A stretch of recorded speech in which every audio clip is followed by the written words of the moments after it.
सर्वांना सांगू इच्छितो की या संस्थेची जेव्हा सुरुवात झाली 1997ला पहिलं कॉलेज भेटलं आपल्याला, मी तुम्हाला सांगितलं. आणि ह्या कॉलेजची जी पहिली ऑर्डर आली आपल्याला ती आली 10 ऑगस्टला. आणि त्या 10 ऑगस्टच्या दिवशी मॅडमचा बर्थडे आहे, पाथरीकर मॅडमचा.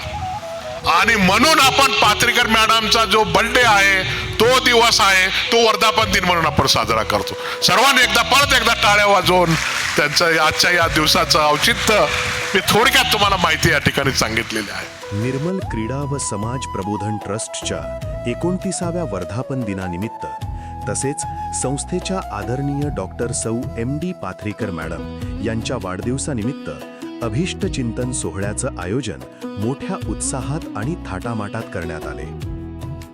या विशेष प्रसंगी संस्थेतील शिक्षक शिक्षिका तसेच सर्व कर्मचारी वर्गाने एकत्र येत डॉक्टर सौ MD पाथरीकर मॅडम यांना वाढदिवसाच्या मनःपूर्वक शुभेच्छा दिल्या आणि त्यांच्या निरोगी, आनंदी व यशस्वी आयुष्यासाठी सदिच्छा व्यक्त केल्या.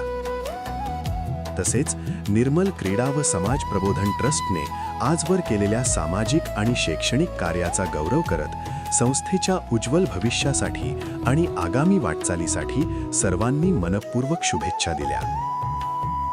शिक्षण, समाजसेवा आणि मानव कल्याणाचा हा प्रवास यापुढेही अधिक व्यापक आणि प्रभावीपणे सुरू राहो, हीच या अभिष्ट चिंतन सोहळ्याच्या निमित्ताने सर्वांची मनापासून भावना. आनंद, उत्साह आणि आपुलकीच्या वातावरणात संपन्न झालेला हा सोहळा सर्वांच्या मनात कायमस्वरूपी आठवण बनून राहिला.